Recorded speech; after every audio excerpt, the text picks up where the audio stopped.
Yeah, I get right to the racks. Then I make that shit back. Run up on me, get shot in the back. It's Jerry TV, the beautiful video Scott to the man, making the today, we got San Francisco rapper DREAMLLIFE RIZZY shot 50 times in Oakland. EBK beefing with SF. Oh, 50 shit. times. So he died? Obviously, right? I don't know. You never know. Wow, 50 times. There's people who survive like hella shots, right? Oh, yeah, if he got shot at 50 times, maybe. Swamp Stories backup account. I don't know what happened. He hasn't been posting in the Swamp Stories account. Shout out Swamp Stories. Let's get it, man. Yo, everybody was spamming me. They were like, yo, you gotta react to this J-Ring. You gotta react to this J-Ring, Pops. So it's time. Follow Pops on Instagram at JTV. Follow me at JTV on Instagram. I think you shop right too, right, bro? That's J-Ring. Follow him on Instagram. We have a Discord below. And if you don't know, now you know. Subscribe to the channel, request a content, and we react. Like you know. If you don't know, now you know. Have you know when you know, when you do know. Type shit. That's how it is. Know, yo. No more talking. Standstill by gunfire. Traffic on eastbound 24 freeway in Oakland shut down for more than 3 hours today after the CHP responded to calls of shots fired and found a car that had also crashed. Investigators say at least one person is in a local hospital with leg wounds. Ooh-wee, major news coming out of Oakland, California today. A San Francisco rapper named DREAMLLIFE RIZZY was targeted over 75 times on an Oakland freeway. But thankfully he survived once again, and when I say once again, let me explain the context. RIZZY's about 25 years old or so, and he originates from San Francisco's Double Rock projects. And if you're unfamiliar with the area, but back in the day, this was a really rough project, like one way in, one way out, and if you go in, who knows what could happen. And because of this, they tore it down in 2014, and a lot of the residents spread out to other cities. RIZZY was one of these people. You know, as a teenager, he moved out to Pittsburgh, and that's where he went to high school. But for whatever reason, he never left his hood affiliations alone. And even though the projects turned into this, people who moved back were still living that lifestyle. And when I say lifestyle, I'm really talking about beef, as these guys were in some serious beef. With who? Well, that would of course be the Samoans in Sunnydale. It's not all Samoans, but majority. And long story short, Double Rock kicked off the beef in a major way, and I made a video about this. So if you want to know, just go watch. Yeah, we react to that. Go check it out, and also go check out our channel, Greasy reaction with his new song. Yeah, go check it out. We go check it out. Check it out. Check it out. Check it out. J-Ring TV, check it out. Double Rock got belt to ass from 2020 to like 2023. After the Tear It Off Samoans lost BR on the bridge, they would go absolutely nuts. Like, with all due respect, they were dropping like flies. Boom, boom. One over here, one over here, one over here.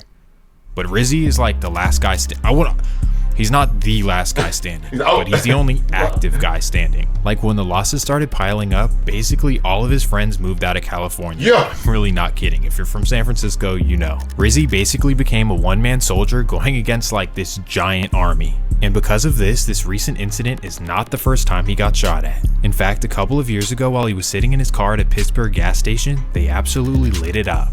Over 60 shots dumped into RIZZY's car, and somehow he was able to knock back and he survived the incident. Like, when I tell you that DREAMLLIFE RIZZY is a soldier, like, this dude is hard to kill. Like, you run up on him, it's curtains. We gotta interview him, Now you bro. might be thinking, why do the ops want to get RIZZY so bad? Like, is it just because he's from the other side and it's the only one left, really? If you've ever heard the quote, "There's no timeline on revenge," DREAMLLIFE RIZZY is the perfect personification of this. Now, without saying too much, in the past few years, RIZZY has been an absolute problem. Like, when I tell you that roles have reversed and Tear It Off is now the one getting belt to ass, I'm seriously not joking. Well, now that you understand the context, you might be thinking that, okay, well, Tear It Off is now targeting him. But that's not really the case. Even though coincidentally Tear It Off's biggest member just got home, it really had nothing to do with this. Now, how do I know this? Well, I guess I don't know this, and I don't know anything. But I pay attention to social media, and that basically gives everything away. So before the video continues and you call me the police and say I'm snitching, just know that I don't personally know anything. I'm just looking at the internet and seeing what they post themselves and putting two and two together. It's not that hard. So now let me try to explain some more context. Homicide rate. Yeah, but they kicked everybody out. Nobody lives there. It's all rich people now. Yeah, I mean, that's a crazy number though. More than 1 million people, one homicide? In decades. So yeah, the San Francisco streets are completely dry, but that's because the entire dynamic has changed. Back in the day, cities only really beefed with themselves. Like if you were from Sunnydale, you beefed with Double Rock. If you were from South Vallejo, you beefed with North Vallejo or whatever. But if you were from an outside city or an outside hood that's not involved in the beef, you didn't have to pick a side. I hope that makes sense, because now it makes no sense at all. Now everyone is clicked up with hoods in other cities, and there's two sides to the entire Bay Area politics. Like San Francisco, Oakland, Richmond, and Vallejo are all combined in the same beef, and it's split into two aligning sides. And the biggest move of all that really kicked off this two sides thing was Tear It Off clicking up with Case Gang in Oakland. Case is definitely the worst thing to ever happen to the Bay Area. Like, these guys since the beginning have just been evil. Like, evil. So them clicking up with Tear It Off was the biggest bully move ever, like KD joining the Warriors. Well, I'm viewing it as the weakest move I've ever seen from a superstar. Plain and simple. That's just how I look at it. And that is how I look at it too, not gonna lie. And as we focus back on Dream Life RIZZY, he was now up against the 2017 Warriors. For whatever reason, Case inherited Tear It Off's beef, and they started dissing RIZZY and his hood in songs. This is getting good, huh? It all started about a month ago when Case's biggest rapper Kai Benji would come home and throw some subliminal. Kai Benji, we gotta do him, bro. This is full circle. Never heard of him. Pops never heard of him. But now I heard of Kai Benji. He been in comments for ages, bro, long time. Minnels in his song. Turn it up with anybody, I don't give a fuck where you from. Yeah, it's a couple Richmond niggas I can't wait to see. A couple city niggas I can't wait to see. Songs with me put you bitch niggas right to sleep. To make matters worse, just a few days ago, RIZZY would get on live with his, I guess now, Case Ops, and things would get pretty heated. Cases, Tato, and RIZZY are on live, but at first it's just RIZZY and Sleaze going against Tear It Off in the comments. Them button boys, baby. The Buttonland, hey, Buttonland for real. Yeah, I'm telling you, I'm finna turn it up. Don't lie, niggas gotta get their mouth, brother. We really stepping up, man. Hey, we been outside playing for real, man. Come on, brother.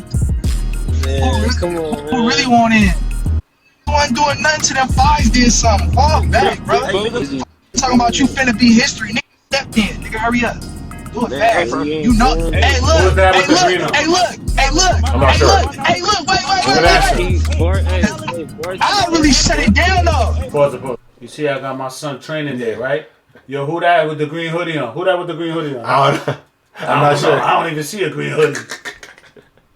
I really shut it down though. Cause watch this homie get spanked. Ain't do nothing. Victims out here. It's our city. To the hood, take pictures and leave. You going back to a little condo apartment, nigga. You ain't up there, nigga, doing supposed to be outside. RIZZY then claims that Case is scared of Tear It Off, and that's the real reason they clicked up with them. I'm scared of them. So as you see, RIZZY says he's willing to crash on them, and he lets it be known that his side does not need to click up with anyone. We ain't clicking up with nobody from no other cities and locking in and doing all the anti shit. We don't need help. We the real ones that don't need help. All that trolling, it's only a few of us. It's 10 of us. Nigga, powerhouse. Okay. Powerhouse. Back to back, nigga. You niggas want to jump for robberies and shit. You niggas ain't know nothing, nigga. Fuck you, that nigga say. Niggas got this internet shit full. You niggas is the So now it's pretty official. There's real problems between Case and Double Rock Harborside. And to make matters even worse, even though this is unrelated to the video, EBK even jumps into the convo, and I don't know, it's just weird to me. Because if you can recall, back in 2023, J-Bo actually shouted out RIZZY on No Jumper and said that he was one of his favorite rappers. I put him on to RIZZY's music, by the way. Just putting that out there.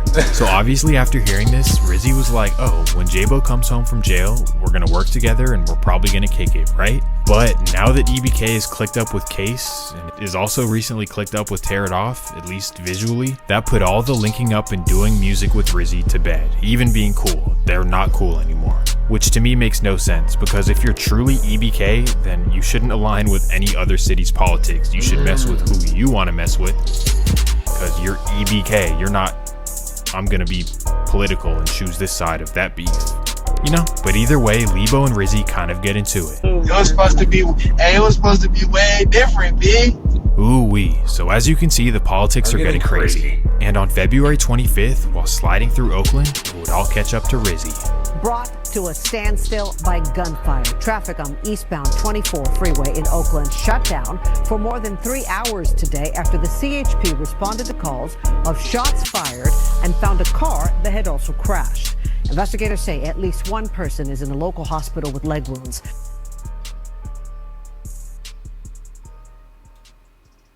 Well, thankfully he survived. But now we return back to the original point I made. Why did I say it wasn't teared off? Well, because right after recovery, here's what RIZZY would post, basically alluding to who exactly did it.